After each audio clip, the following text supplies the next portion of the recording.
Este es un tema, el ingreso a los servicios en hospitales, que a mí también me llama la atención. En el 2014, las visitas a emergencias de hospitales aumentó 29% en el caso de accidentes relacionados al uso de marihuana y su hospitalización aumentó en un 38%. Entonces también ahora tenemos un tema de salud. Evidentemente, mucho tendrá que ver con el tema de seguridad en los accidentes, ¿no? Como ya lo habíamos visto en las miras anteriores. El impacto en seguridad y legalidad, también uno de los argumentos dice, bueno, ya una vez que se libere la marihuana, la delincuencia va a bajar, todo se va a ordenar, ya la persona no va a tener que delinquir para obtenerla, su precio va a bajar, etcétera, etcétera, etcétera. Hay argumentos en ese sentido. Pero después de la legalización de la droga en sus diferentes fases, ha aumentado la detención de marihuana ilegal, que esto a mí particularmente me llama la atención. Después de la aprobación de uso lúdico de la droga, han aumentado los casos de captura un 34%. O sea, hoy por hoy en el estado de Colorado hay más encuentros de marihuana ilegal que antes. Otra cifra interesante es el hecho del aumento de la criminalidad en un 12.3% desde el 2012, lo cual también quita un poquito los argumentos. Y curiosamente, bueno, se han inventado también delitos nuevos. Ahora se ha detectado una escalada de envíos de marihuana de Colorado a otros estados. Inclusive creo que la semana pasada salió por ahí una nota que de Colorado, aunque no lo crean, mandaron aquí al estado de Chihuahua marihuana, ¿no? Ahora sí que llevando, como dicen, piedras al río, ¿no?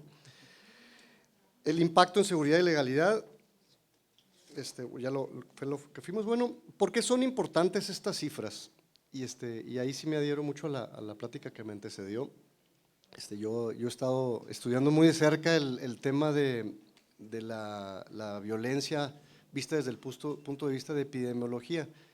En el programa que cura la violencia, el doctor Gary, dice que somos mucho menos racionales de lo que pensamos y somos unas personas imitadores naturales. Y lo vemos cuando vemos a un Bravos ganar, cómo nos contagiamos de la energía del vecino, ¿no? De la misma manera, hacemos muchas cosas por reflejo o por pertenecer socialmente, ¿no?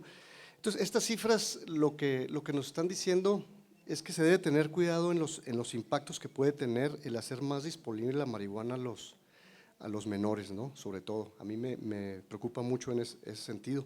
También los impactos en el consumo en los adultos se deberán de observar, sobre todo por el tema de los accidentes de tránsito e inclusive su impacto en los delitos como el homicidio, lesiones, violencia y violencia intrafamiliar. Los aspectos de ilegalidad que se quedan, la parte formal puede ser usada como cortina de negocios informales. También existe el caso de una persona que fue perseguida aquí en el estado de Chihuahua por tráfico de drogas y ahora resulta que es un prominente empresario en el estado de Colorado, ¿no? Cultivando la droga, ¿no? El debate para el legislador finalmente es hasta dónde llega el derecho de las personas y dónde una política pública debe de revertir la afectación de los demás.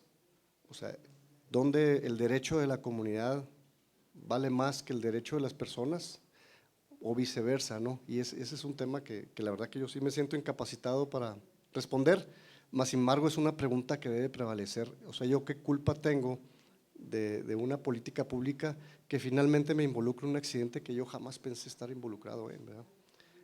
¿Hasta dónde las instituciones responderán a los nuevos mandatos? En México queremos hacer todo por decreto, queremos limpiar todo por decreto y como ya es ley, entonces se va a hacer y la historia nos dice lo contrario. ¿Qué tanto estamos preparados como instituciones para responder a un cambio de esa magnitud? Y la salud de la sociedad, ¿qué medidas en tratamiento se tomarán para frenar el muy probable aumento en el abuso como lo hemos estado observando ya en el estado de Colorado? Muchas gracias. Agradecemos la participación del maestro José Enrique Tamés en esta importante charla. Les pido por favor tanto a ponentes como a público en general que vayan preparando sus preguntas, porque al finalizar la ronda de ponencias, pues nos gustaría crear un verdadero diálogo referente a las posturas que se están manejando aquí. Además, comentarle a los estudiantes de Derecho y al público en general, aprovechar el hecho de tener tantos especialistas reunidos en una misma mesa, pues no es tan fácil de lograrlo, ¿no? Así que, por favor, les pido. El siguiente ponente.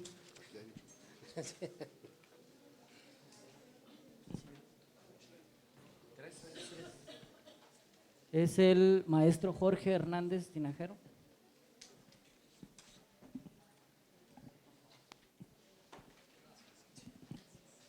Primeramente agradecerle la participación al maestro Jorge Hernández Tinajero por su tiempo y darles un breve semblanza o perfil de lo que es su experiencia. Es politólogo e internacionalista por la UNAM, se ha especializado en política de drogas y temas relacionados como estas: cannabis, reducción de riesgos y daños, análisis de sustancias y mercado de drogas. Es socio fundador de la Asociación Mexicana para el Estudio de la Cannabis y del colectivo por una política integral hacia las drogas. Les pido por favor un aplauso para iniciar la ponencia. Gracias. Gracias por la presentación, gracias a la organización, qué bueno que invitan a personas como yo en esta ocasión, porque si bien se acaba de leer mi biografía oficial, resulta también importante para mí compartir tal vez un poco mi biografía no oficial, que es la biografía de un usuario de drogas. Muy pocas veces la política de drogas, la disertación sobre las drogas, la formulación de políticas hacia ellas toma en cuenta el punto de vista del usuario. Se teoriza sobre nosotros. Estoy acostumbrado a que se nos prejuicie, que se nos estigmatice de muchas maneras. Desde si somos capaces o no de ejercer nuestra autonomía personal, si somos delincuentes por el hecho de usar drogas ilegales, porque usuarios de drogas legales creo que, o no usuarios de drogas legales creo que hay muy pocos realmente.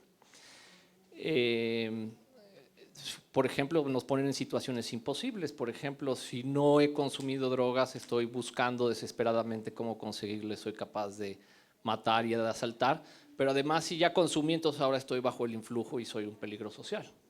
Entonces, los usuarios estamos en una circunstancia en la que pareciera que somos invisibles y que conviene más mantenernos de manera invisible. Por eso me interesó venir aquí a hablar del tema de los derechos humanos en relación a las políticas de drogas y a las personas que usan drogas, entre las cuales me incluyo abiertamente. Ha sido un proceso difícil en ese sentido, salir del closet, por decirlo de algún modo, porque somos delincuentes o enfermos a priori ante la sociedad, entonces pues nos es más fácil mantenernos al margen y que nos importe un bledo las instituciones o los reglamentos. Nosotros finalmente hacemos lo que queremos porque el sistema es incapaz de impedirnos todo. Una vez dicho eso, voy a leer un texto, iré haciendo algunos comentarios y por supuesto estaré muy agradecido de preguntas, críticas, debates en su momento. El tema de los derechos humanos en el contexto del control de drogas es uno poco explorado por el debate sobre ellas, a pesar de que no es desconocida su notoria ausencia en los tratados internacionales en la materia. Vale la pena recordar que la Carta de los Derechos Humanos es la piedra angular del sistema político internacional producto de la Segunda Guerra Mundial. Después de las atrocidades cometidas por los estados en contra de la humanidad durante la guerra de 39 al 45, fue imprescindible crear un sistema universal de valores que diera sentido al papel del Estado frente a los ciudadanos de la segunda mitad del siglo XX.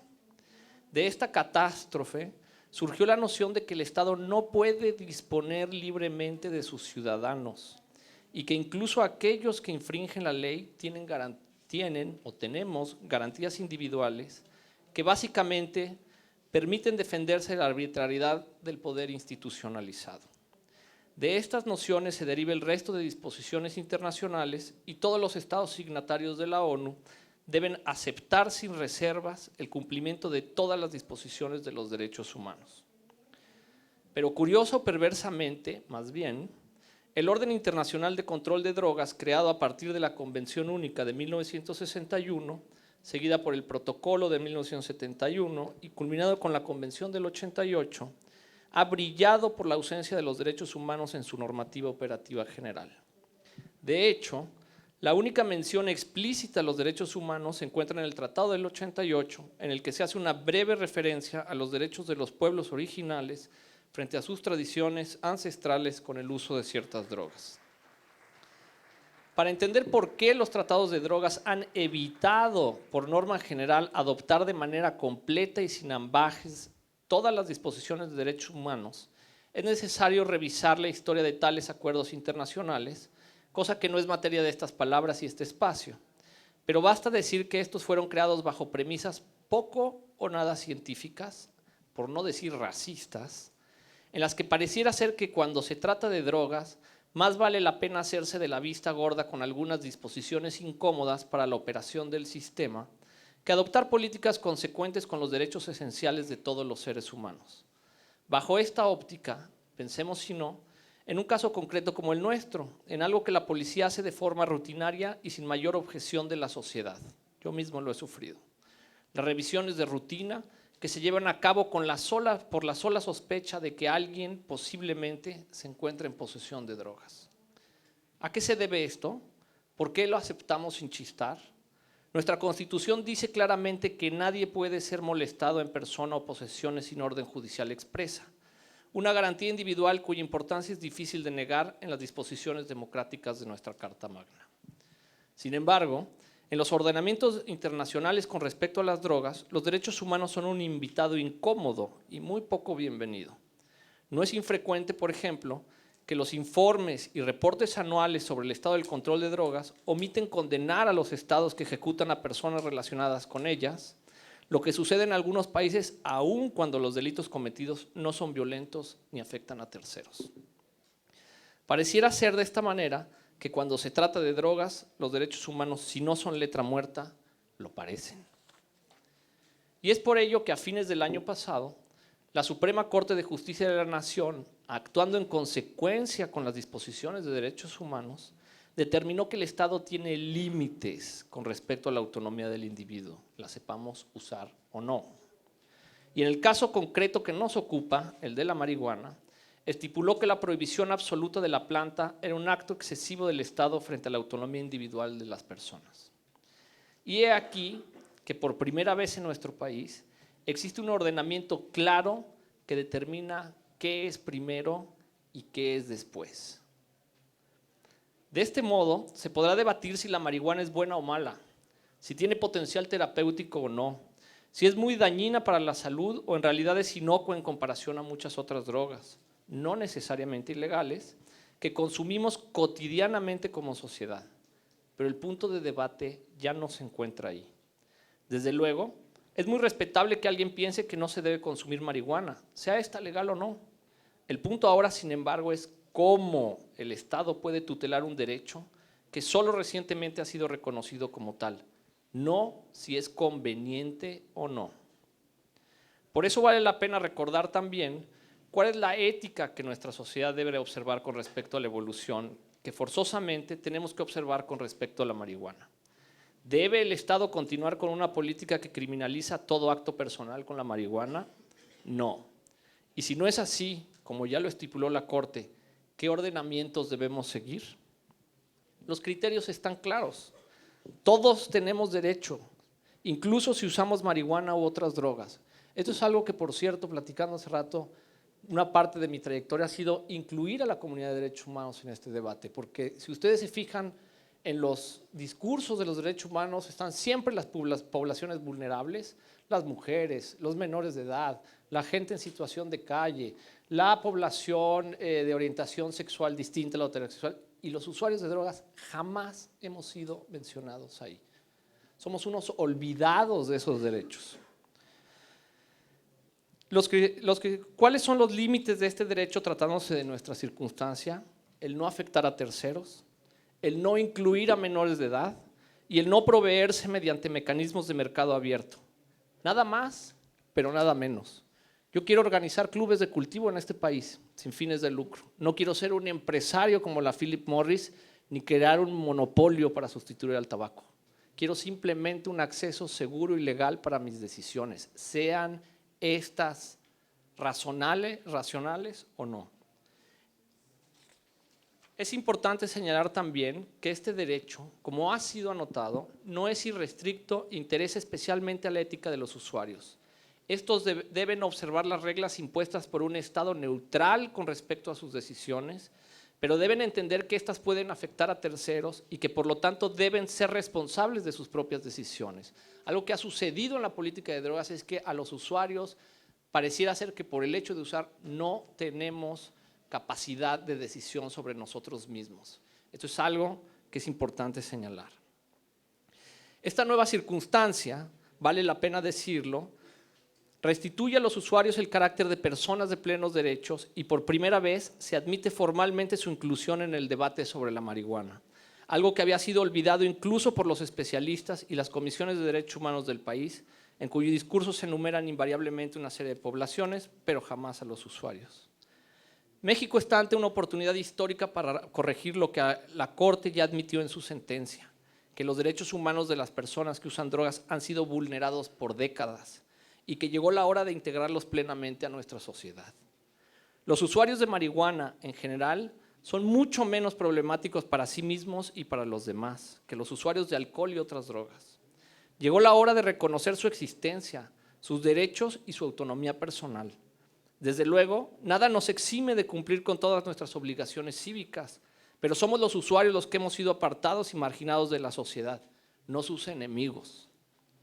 Nadie, y subrayo nadie, puede probar que las personas que usan marihuana son delincuentes, reales o potenciales, por el solo hecho de usarlo. Si lo creen, entonces escondan ahora mismo sus carteras, porque están ante uno.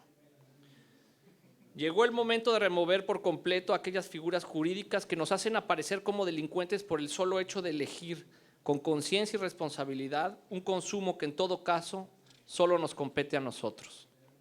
El camino del Estado y de nuestra sociedad es, de esta manera, aceptar la prevalencia de los derechos humanos sobre las creencias y las opiniones subjetivas de la sociedad.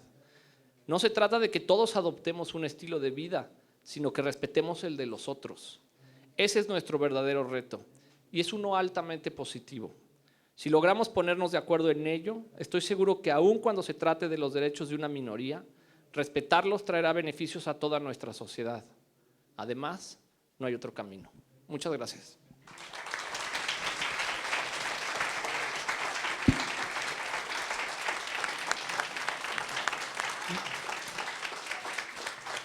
Agradecemos la participación del maestro Jorge Hernández Tinajero.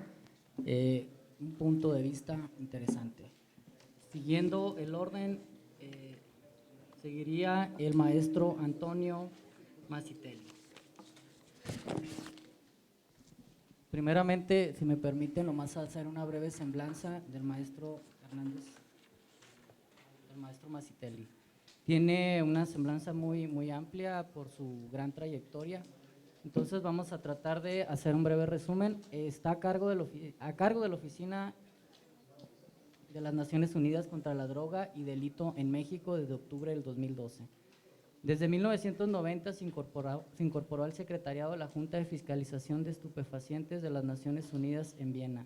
Desde 1992 ha trabajado en diferentes cargos en la Oficina de las Naciones Unidas contra la Droga y el Delito, en la sede en Viena.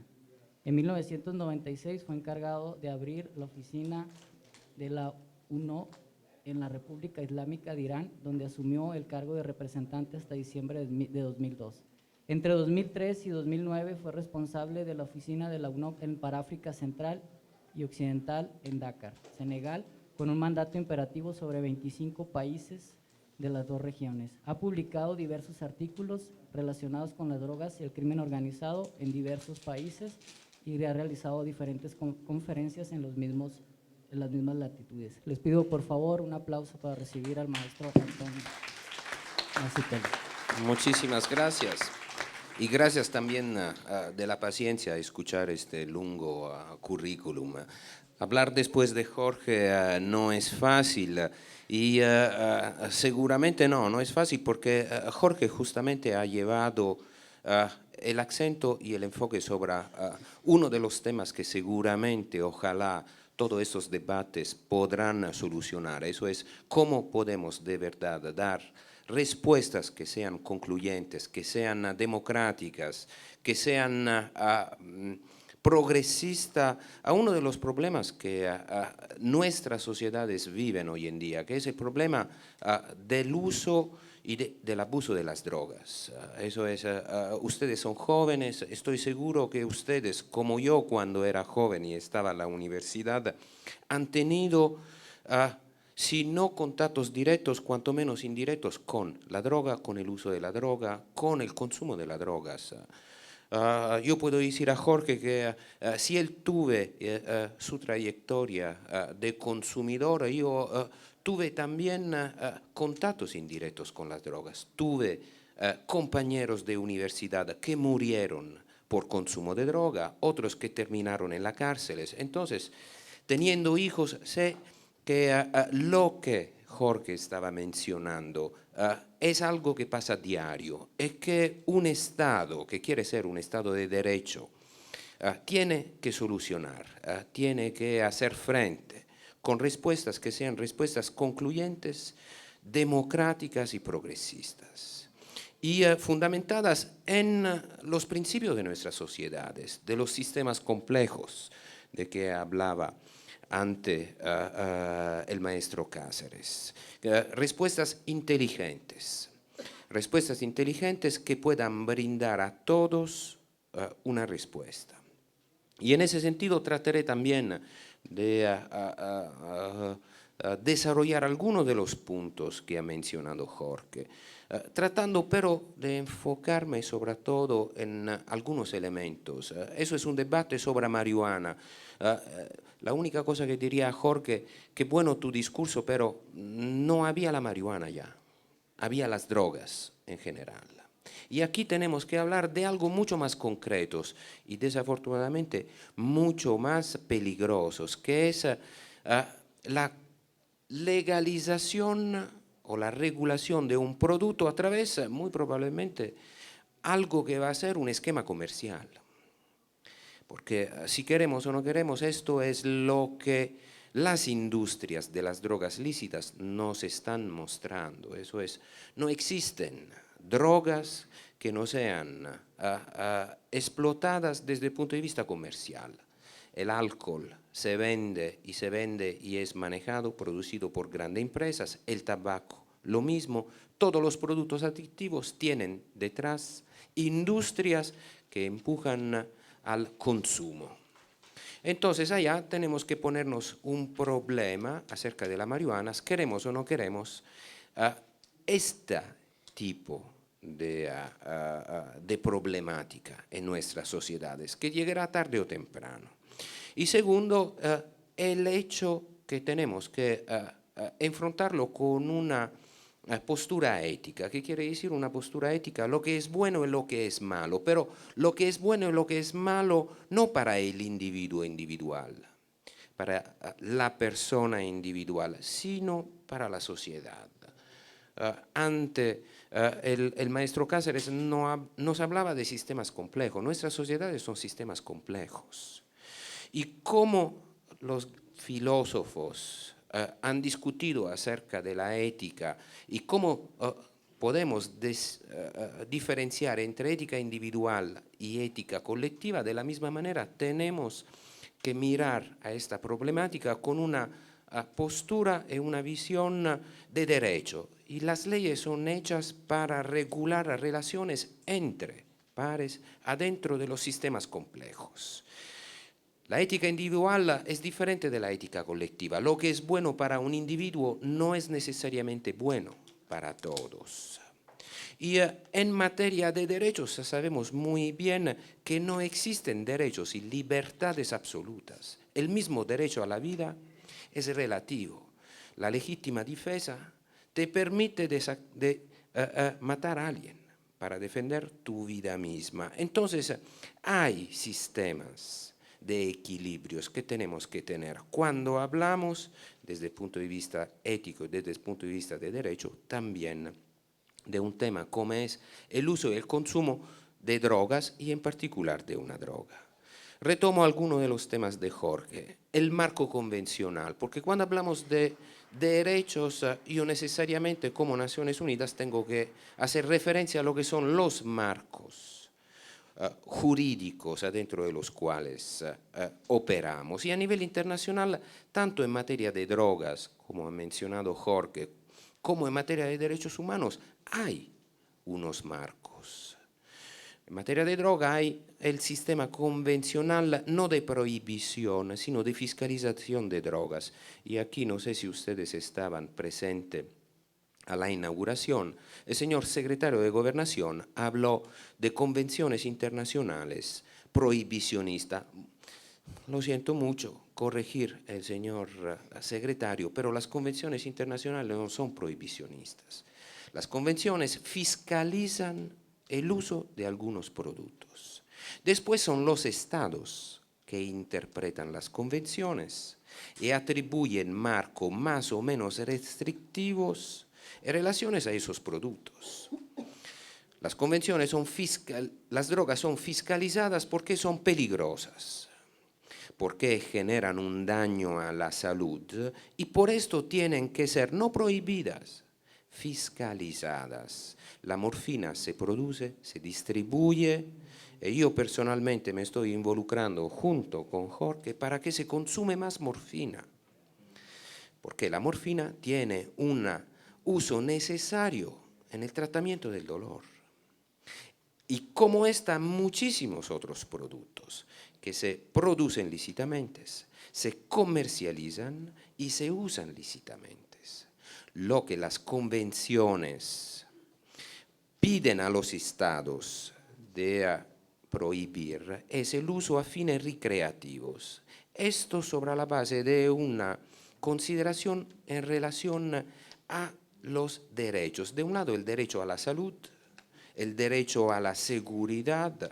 Quien controla el mercado de sustancias adictivas puede controlar mentes.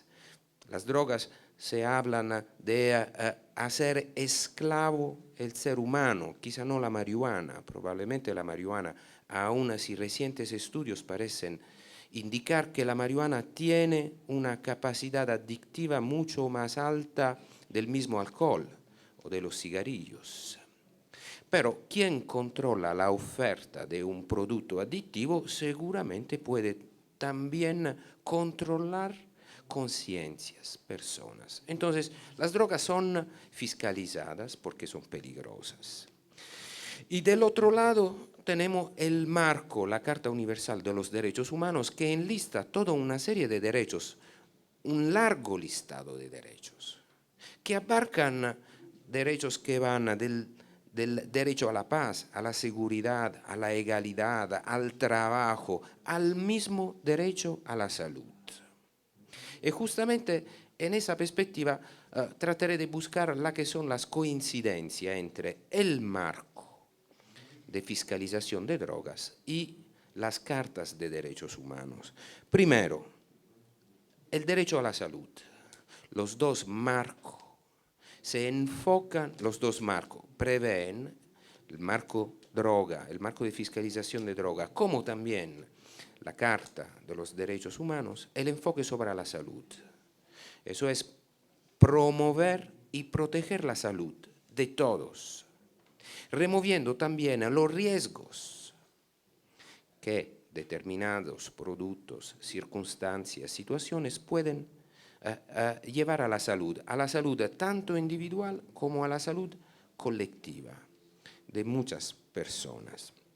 Y en ese contexto, totalmente de acuerdo con Jorge, que también los usuarios de drogas tienen todos los derechos que tienen los no usuarios de droga.